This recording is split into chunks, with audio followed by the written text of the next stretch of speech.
Hi, good evening. My name is our Father Emmanuel Katongole. I'm a priest of Kampala Archdiocese in Uganda. I currently serve as Professor of Theology and International Peace Studies at the University of Notre Dame in South Bend, Indiana, USA. I'd like to begin by thanking the organizers of this retreat for bringing us together from around the world to reflect on this very, very crucial topic of nonviolence, which is a spirituality, a way of life, and a strategy for social transformation. I would like to focus my reflections around the spirituality part, nonviolence as a spirituality. To say that nonviolence is a spirituality is to say and affirm that it is grounded in the journey with God, and that this journey with God leads into the heart of God, into the way of God. That is why, from a Christian point of view, we are excited and committed to nonviolence, not simply because it works, not simply because it is an effective strategy for social transformation. It may be all that.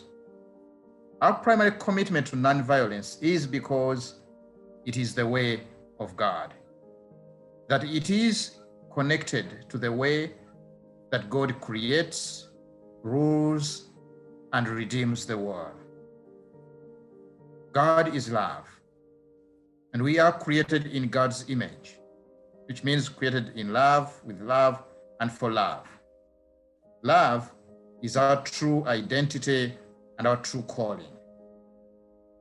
And that's what we come to see clearly in the person of Jesus Christ, in his ministry, in his life, in his preaching, his death and resurrection. For as the Apostle Paul says, in him the fullness of God was pleased to dwell. In him we see clearly the fullness of God's self-sacrificing love. And in that self-sacrificing love, he is inviting us into that revolution, a revolution of love, a revolution of tenderness. So nonviolence is just the external boundary, if you like, where we have to affirm that we have to say no to violence if we are to belong into this revolution of love. So what I would like to do in the brief time that I have is to share briefly 3 stories and reflect briefly on those stories with view of highlighting some key convictions that sustain the spirituality of nonviolence. First of all, my own story. Growing up, I was a bitter and angry young man. My dad died when I was 12 years. I lived and grew up under the brutal dictatorship of Idi Amin, lots of suffering, lots of people, including neighbors, killed, and many people disappeared. Economic embargoes and very, very stringent economic conditions. Experiences that all contributed to shape me into a very angry and bitter young man.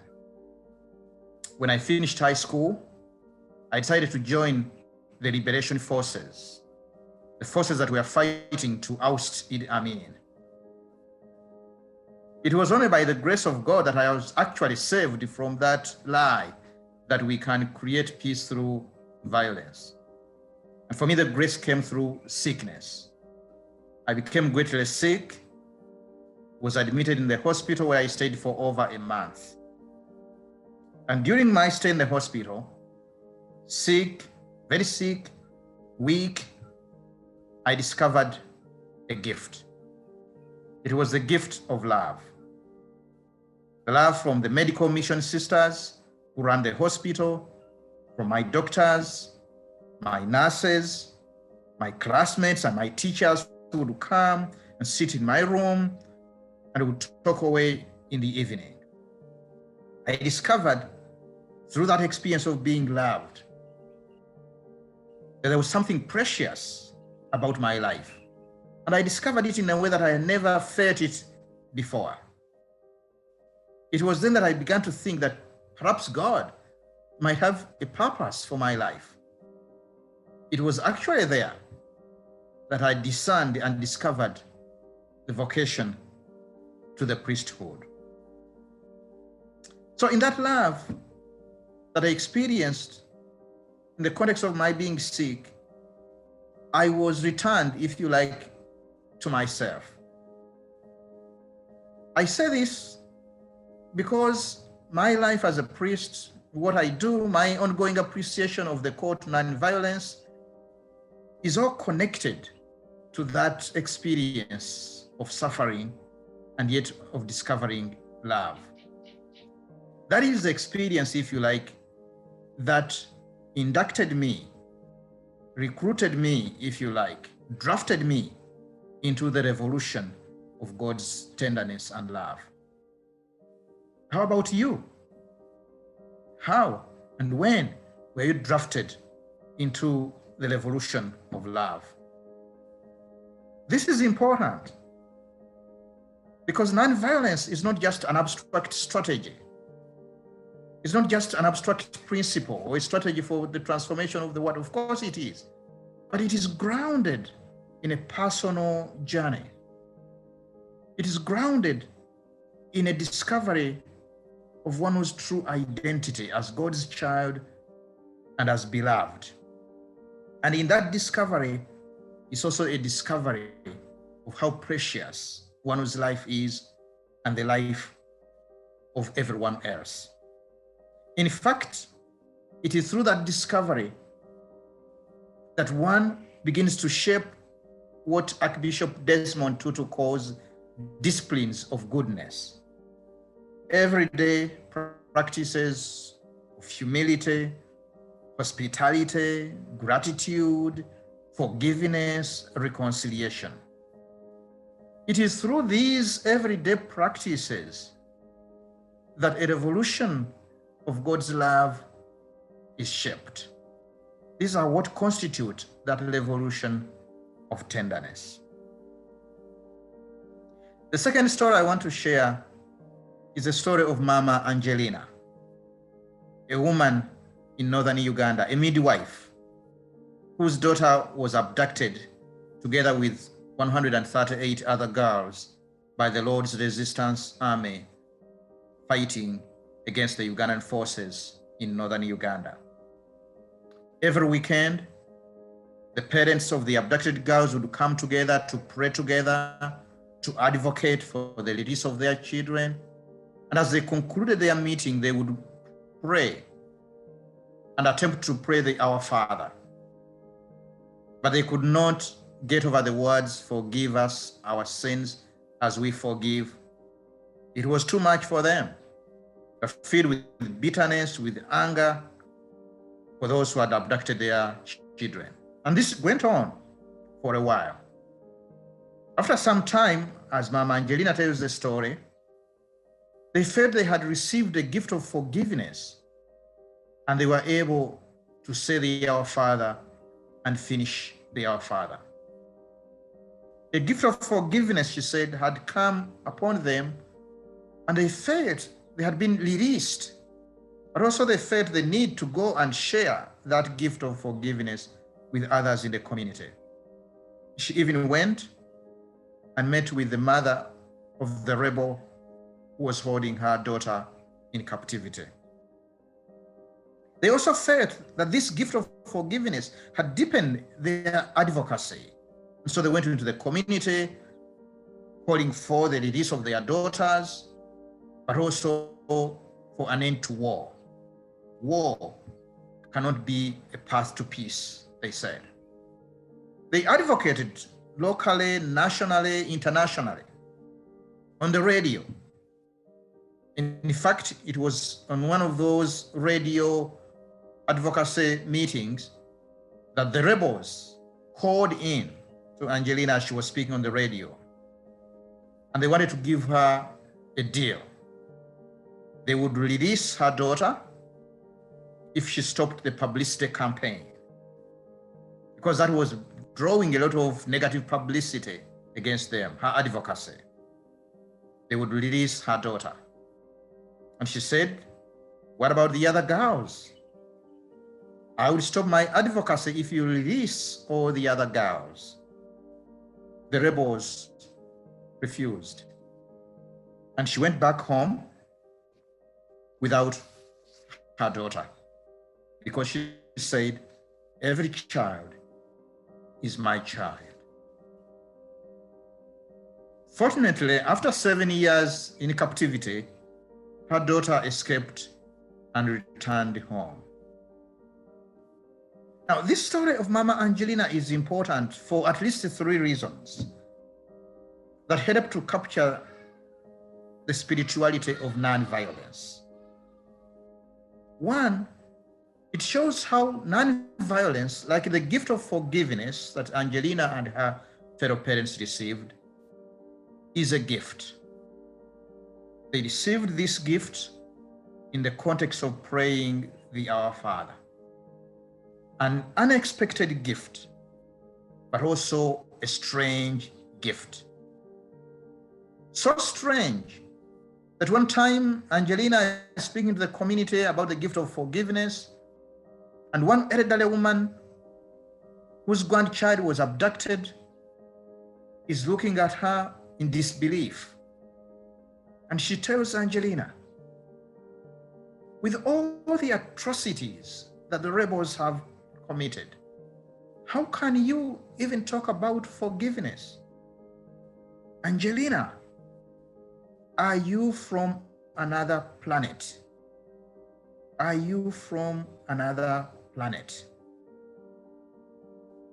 You see, even as we affirm nonviolence as a universal ethic, we must remember that in a world that is so used to violence, a call to nonviolence cannot but sound odd, strange, indeed, something from another planet. It is from another planet because it reflects another logic. It reflects another way, God's way of redeeming the world, of responding to evil, the excess of evil and hatred and violence through an excess of love. Another dimension that is connected to the story of Angelina is that it helps to show that nonviolence is not passive. It is a practical form of social engagement, a form of compassion, compassionate advocacy with and on behalf, especially of the poor, the weak, the voiceless. And it is in this compassionate advocacy that nonviolence seeks to interrupt the shells of violence, to interrupt the shells and the structures of violence through the tenderness of God's love. A third aspect that is connected to Angelina's story is the realization that nonviolence is a journey, a long and painful journey. There is nothing romantic about nonviolence. In the end, for Angelina, she had to sacrifice her daughter. And when she sums up the journey, she describes it as a journey that is painfully sweet. Painfully sweet. The journey involving pain and suffering. That is the case with nonviolence. It involves sacrifice and suffering because it is a participation in God's own journey, in the journey of God's own self-sacrificing love, of God's wounded love. The third story I would like to tell is a story of an archbishop, Archbishop Christopher Monzihirwa of Bukavu in the Democratic Republic of Congo. Now, the Congo as a country has tremendously suffered over 27 years of war, a war that has claimed over 5.4 million people, displaced millions of people. Archbishop Muzhirwa is appointed Archbishop of Bukavu towards the end of the genocide, and so there are a lot of refugees coming in from Rwanda into his town of Bukavu. And every morning he would go to the bridge that separates the two countries and receive the refugees. In 1996, he issued an Advent pastoral letter and addressed the refugees as follows, and I quote, "In entering the way of Christ, we will be able to wish each other a Merry Christmas. The joy of the Son of God, who was born in the gush of human history and who knows he will die on the cross to save the world." End of quote. In entering the way of Christ, Muzhirwa used this expression, the way of Christ, frequently and very, very intentionally. What he meant by the way of Christ is Jesus' willingness to accept violence rendered to him rather than for him to use violence to establish the kingdom of God. But for Muzhirwa, the way of Christ was also a social vision, a vision of society founded not on violence, but on non-violent love. War cannot be the foundation of peace, he said. And he reminded the Christians that we must remember, I quote, that war is always something despicable. Those who love peace work to build structures of love, of forgiveness, and justice. End of quote. To build structures of love, forgiveness, and justice. What Muzhirwa meant with these structures of justice, love, and forgiveness are actually everyday practices of love, of gentleness, of forgiveness. That's why when the forces were all gathered around Bukavu, he reminded the Christians to go about their daily business, to plant the fields, to open their shops, to replant the trees, to take care of the nature and the environment and welcome refugees, reminding them that the greatest weapon in the struggle for peace and resistance of violence is solidarity and charity towards everyone. Finally, Muzhirwa, using the expression entering the way of Christ, also meant embracing Christ's cross and the vocation that can lead even to death. This is what Muzhirwa himself did, and discovered as he did so that it released him from fear, and therefore offered him a new sense of freedom with which he ministered, the courage, but also the everyday forms of simplicity in his own life, and a constant saying no to war and no to violence, which eventually cost him his life. But this is about entering the way of Christ, that is about embracing Christ's cross and the vocation that can lead even to violence. So let me briefly conclude by highlighting 5 key convictions from the stories that I have shared. 1, that nonviolence is a personal journey of conversion and an invitation into God's revolution of love.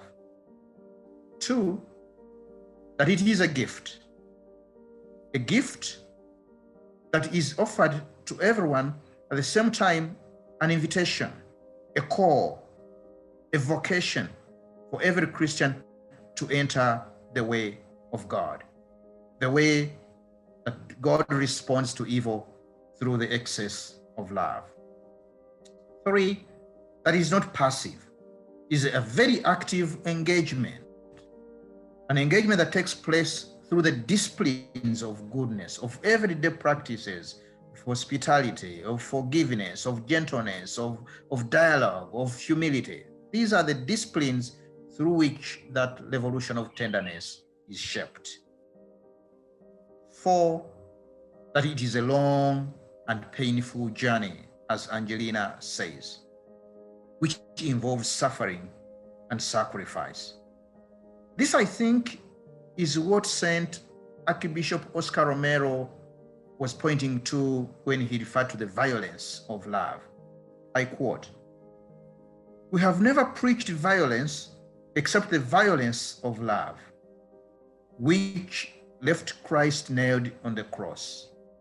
The violence we preach is not the violence of the sword, the violence of hatred. It is the violence of love, of brotherhood, the violence that wills to beat the weapons into sickles for work." End of quote. And finally, that nonviolence is a beautiful and joyful journey, for it reflects our true identity and our true vocation.